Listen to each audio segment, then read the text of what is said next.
തിരുവനന്തപുരം അമ്പൂരിയിൽ ഭാര്യയെ കുത്തിക്കൊലപ്പെടുത്തിയ കേസിൽ ഭർത്താവ് മനോജിനെ പോലീസ് അറസ്റ്റ് ചെയ്തു.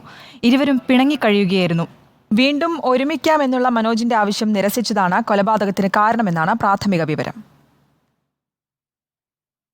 ഇന്നലെ ഉച്ചയ്ക്കാണ് മനോജ് ഭാര്യ രാജിയെ കുത്തിക്കൊലപ്പെടുത്തിയത്. 1 വർഷത്തോളമായി ഇരുവരും പിണങ്ങിക്കഴിയുകയാണ്. വീണ്ടും ഒരുമിച്ച് താമസിക്കാനായി മനോജ് നിരന്തരം സമീപിച്ചുവെങ്കിലും രാജി ഇതിന് കൂട്ടാക്കിയില്ല. ബന്ധുക്കളും പള്ളിക്കാരുമായി ഇടപെട്ട് തീരുമാനമുണ്ടാക്കാൻ ശ്രമിച്ചെങ്കിലും അതും നടന്നില്ല. പിന്നാലെയാണ് കുടുംബാരോഗ്യ കേന്ദ്രത്തിൽ പോയി മടങ്ങി വരികയായിരുന്ന രാജിയെ മനോജ് തടഞ്ഞു നിർത്തി ചോദ്യം ചെയ്തതും കുത്തിക്കൊലപ്പെടുത്തിയതും. രാജിക്ക് മറ്റൊരു ബന്ധമുണ്ടെന്ന സംശയം മനോജിനുണ്ടായിരുന്നതായും പോലീസ് പറയുന്നു. നെഞ്ചിലും വയറ്റിലുമെല്ലാം മനോജ് മാറി മാറി കുത്തുകയായിരുന്നു. സംഭവസ്ഥലത്തിന് സമീപത്തുള്ള വീട്ടിൽ നിന്നുമാണ് മനോജിനെ പോലീസ് പിടികൂടിയത്. ഇയാളുടെ കൈക്കും കാര്യമായ പരിക്കുകളുണ്ട്. നാട്ടിലെ സ്വകാര്യ ഫിനാൻസ് സ്ഥാപനത്തിൽ ജോലി ചെയ്യുകയായിരുന്നു മരിച്ച രാജി. ബാർ ജീവനക്കാരനാണ് മനോജ്. റിപ്പോർട്ടർ, തിരുവനന്തപുരം.